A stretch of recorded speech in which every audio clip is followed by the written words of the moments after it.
Hamjambo mtazamaji wa La Voix d'Uvira TV, karibu kuweza kuungana nasi katika habari zetu za siku ya leo, mahali popote ambapo ulipo.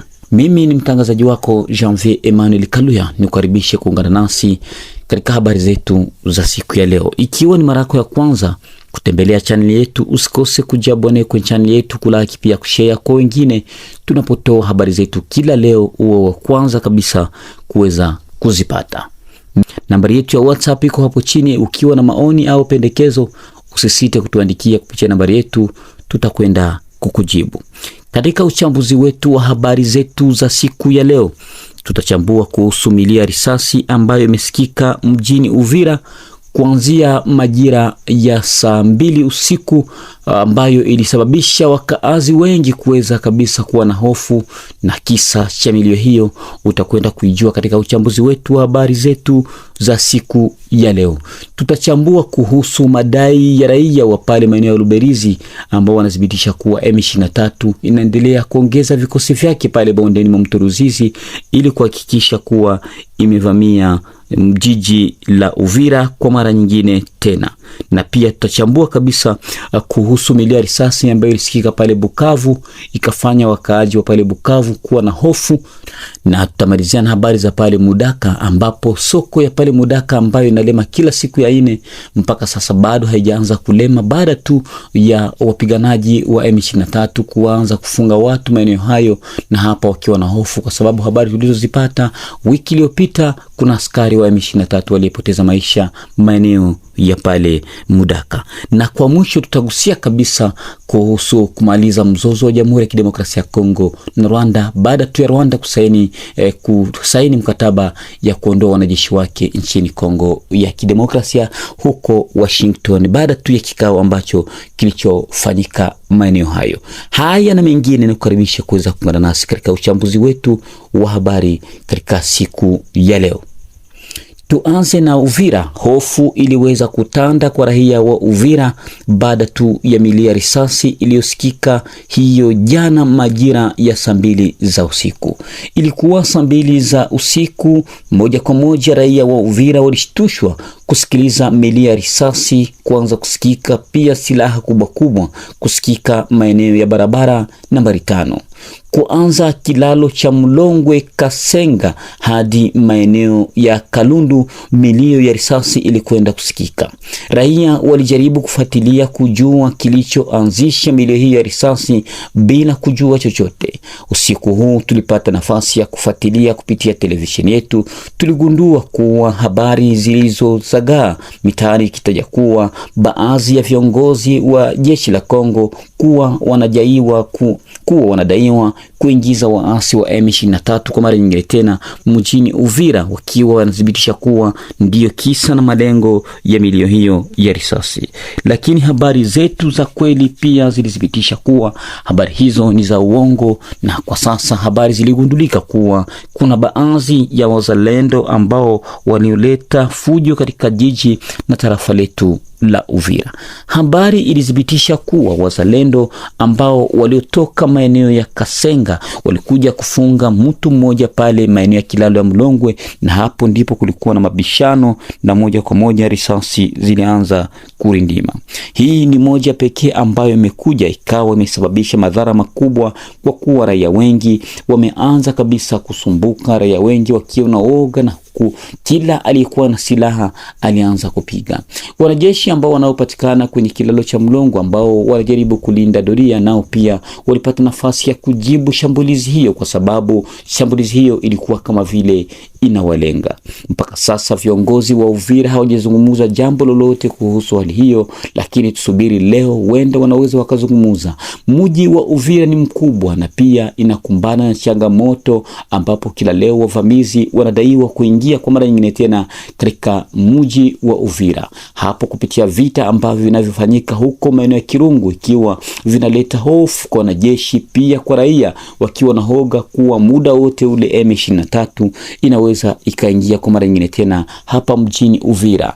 na hiyo inakuwa inapatia raia hofu, wakiomba serikali kuingilia kati ili kuangalia namna gani ya kuweka ulinzi na wanaopiga risasi mjini Uvira kiolela wakamatwe na washtumiwe na sheria. Na tukujuze kuwa ni miezi kadhaa ambapo kabisa milio ya risasi haisikiki mjini Uvira, lakini hii ya jana imeleta hofu kubwa kwa sababu silaha nzito PKM na zile za kurindima ziliweza kurindima kabisa mpaka raia wakakosa nizamu. Habari tulizokuwa nazo zaeleza kuwa kuna mtu mmoja ambaye aliyejeruhiwa kwa risasi na kupelekwa kwenye hospitali kuu ya Uvira ambapo anaendelea kupata matibabu. Na pia katika habari hii ambayo tuliyokuitajia hapa, kiongozi wa wazalendo ambaye anayehusika na ulinzi wa vile aliweza kutangaza kuwa juhudi ziko kileleni ili kuangalia wale ambao wanaopiga risasi kiolela katika mji wa Uvira waanze kukamatwa na kuhukumiwa kulingana na sheria.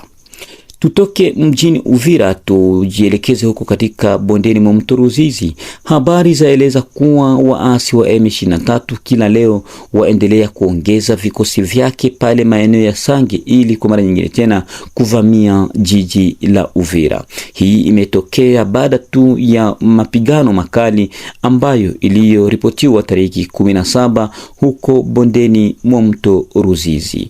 Raia wa maeneo hayo wakitaja kuwa wako katika hali ya hofu kwa kuwa wanajeshi wengi wa M23 wanaongezwa katika jiji la Sange na vitongoji vyake, huku wakitaka kuanzisha shambulizi kwa mara nyingine tena ili kuweza kuchukua vijiji na mji wa Uvira kwa mara nyingine, jambo ambalo limewapelekea hofu wengi wao wakianza kuyahama makazi yao, huku habari zikieleza kuwa huko Runingu majira ya jioni ya tariki 19 raia wengi waliweza kuyahama makao yao wakianza kuja katika mji na tarafa la Uvira, jambo ambalo mpaka sasa tunaendelea kufuatilia ili kuja kukujuza kile ambacho kinachoendelea kuhusu hali ya usalama mdogo ambao unaoendelea kuripotiwa maeneo hayo.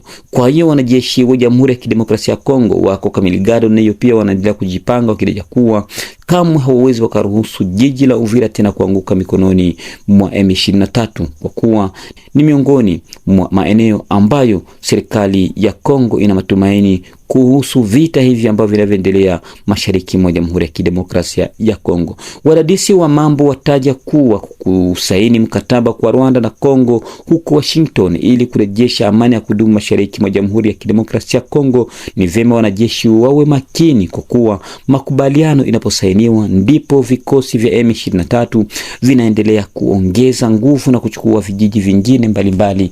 Hapo wakitaja kuwa kuna vijiji ambavyo vilivyotekwa, lakini vimetekwa kutokana kabisa na makubaliano ambayo iliyosainiwa huko Washington. Ni vyema serikali ya Jamhuri ya Kidemokrasia ya Kongo kuwa makini na kuongeza usalama maeneo mbalimbali. Mji wa Bukavu uliweza kuwa katika hofu hiyo jana tarehe 19 wakati wa mchana kati. Milio ya risasi iliweza kusikika sana nzito na pia raia wakiwa katika hofu wakitaja kuwa wazalendo na wanajeshi wa Jamhuri ya Kidemokrasia ya Kongo wamekaba Bukavu, lakini habari hizo zilikuwa ni za uongo. Milio ya risasi iliyosikika ilikuwa ni ya wezi ambao waliweza kujaribu kuiba na huku wakaanza kushambuliwa na wanajeshi wa M23. Habari zilizipitisha kuwa kuna vitu kadhaa ambavyo vilikuwa tayari vimepelekwa lakini vimerudishwa baada tu ya milio hiyo ya risasi kuweza kusikika maeneo hiyo ya Bukavu, Panzi na maeneo ya ESP na sehemu zingine ambapo mpaka sasa hali inaendelea kurudishwa kwa kileleni. Habari tulizozipata zaeleza kuwa kuna mtu mmoja aliyeumia kwa risasi na kupelekwa kwenye zanati ya karibu. Raia wa Bukavu wakiwa katika hofu hasa kwa wizi ambao unaotokea kila leo, wakiomba serikali kuingilia kati ili kutokomeza wezi na pia kuhakikisha wameondoa M23 maeneo hayo, kwa kuwa wengi wao ambao wanaodaiwa kuendesha wizi ni washirika wa M23. Tutoke pale Bukavu tujielekeze Mudaka. Mudaka ni kijiji kinachopatikana huko Bukavu, ambapo miongoni mwao watu wengi wakiwa wanashuhudia soko hiyo ya Mudaka ambayo inalema kila siku ya ine, ambayo inakusanya wakazi wengi wao kutoka Bukavu, Miti na nafasi zingine, hata huko maeneo ya Kavumu wanaolema kwenye soko hiyo ambayo inashuhudiwa kuwa na biashara vingi, hasa chakula na vitu vingine kadhalika. Soko hiyo mpaka sasa yapata wiki 1.5 hailemi, hii ikiwa inasusiwa kuwa wakiwa raia wakiwa naoga wanahofia usalama wao. Wiki zilizopita askari mmoja wa M23 aliweza kupoteza maisha kwa kupigwa risasi na watu ambao wasiojulikana maeneo hayo. Wanajeshi hao ambao walikuja maeneo hayo wakaanza kuwakaba raia na kuwachapa viboko, na wengi wao waliweza kufungwa, na hii inawapatia raia hofu kabisa kuweza kuepukana na kulema kwenye soko hiyo, kwa sababu M23 inajaribu kujilipishia kisasi. Tangu hiyo jana soko ilikuwa ikiwa ukami, ambapo hakuna hata mmoja raia ambaye alielema kwenye soko hiyo, na mpaka sasa hali ya hofu ikiendelea kutanda huko maeneo ya Mudaka. Raia wakiomba kabisa viongozi wa mahali kuingilia kati ili kurudisha soko hiyo ambayo inayokuwa ni kubwa, pia inayokuwa na biashara nyingi ambayo hata Bukavu wakiwa wanaitegemea, raia wengi ambao wanaopatikana maeneo hayo ya Mudaka na nafasi zingine, huku wakiomba ushirikiano, pia raia kuongeza ushirikiano ili kudhibitisha kurejesha amani ya kudumu. Habari ambazo zilizozagaa zaeleza kuwa askari huyo aliyepoteza maisha ni M23, na pia walioendesha shambulizi hiyo ni wazalendo ambao wanaopatikana maeneo hayo, ambao walioendesha shambulizi na kumuua askari huyo na kuondoka nafasi isiyojulikana. Na kwa kumalizia uchambuzi wetu habari zetu za siku ya leo, habari za huko Washington, jeshi la Rwanda la saini mkataba ya kumaliza mzozo wa ushirikiano na jeshi la M23 ili kuondoa wanajeshi wake katika nchi ya Jamhuri ya Kidemokrasia ya Kongo. Jambo muhimu kabisa ambalo litapelekea kurejesha amani ya kudumu mashariki mwa Jamhuri ya Kidemokrasia ya Kongo. Kuondoa kwa wanajeshi wake nchini Kongo ya Kidemokrasia, jeshi la Rwanda imekubaliwa rasmi kuondoa wanajeshi wake katika ardhi ya Jamhuri ya Kidemokrasia ya Kongo, kusimamisha hatua zake za kivita, kujiondoa katika maeneo iliyokuwa imedhibitiwa tangu wakati waasi wa M23 walipovamia Jamhuri ya Kidemokrasia ya Kongo. Hii imeleta kabisa faida, na pia ikithibitisha kuwa faida pia kuhusu jeshi la Kongo itakuwa ni madhubuti, pia njia moja ya kipekee ya kuanza kushambulia wanajeshi pia wapiganaji wa Rwanda ambao wanapatikana nchini Kongo ya Kidemokrasia, FDLR. Lengo kuhusisha pia kurejesha usalama wakati na baadhi ya kuondoka kwa wanajeshi wake wa Rwanda. Mamlaka ya jeshi ya Jamhuri ya Kidemokrasia ya Kongo itaendelea kufuatilia na kuhakikisha kuwa itakapoondoka nguvu M23 zitakwenda kuisha, na hii ni jambo pekee ambayo inayohitajika katika kurejesha amani mashariki mwa Jamhuri ya Kidemokrasia ya Kongo. Na ni hapa ndipo tunafika mwisho kabisa wa taarifa zetu za habari katika lugha bora tukufu la Kiswahili. Taarifa yake Janvier Emmanuel Kaluya.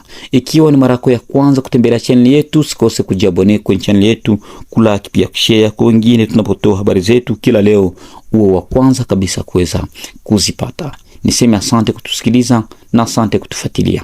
Mimi ni Janvier Emmanuel Kaluya, nakutakia asubuhi njema kwako na mchana mwema kwako. Kwaherini.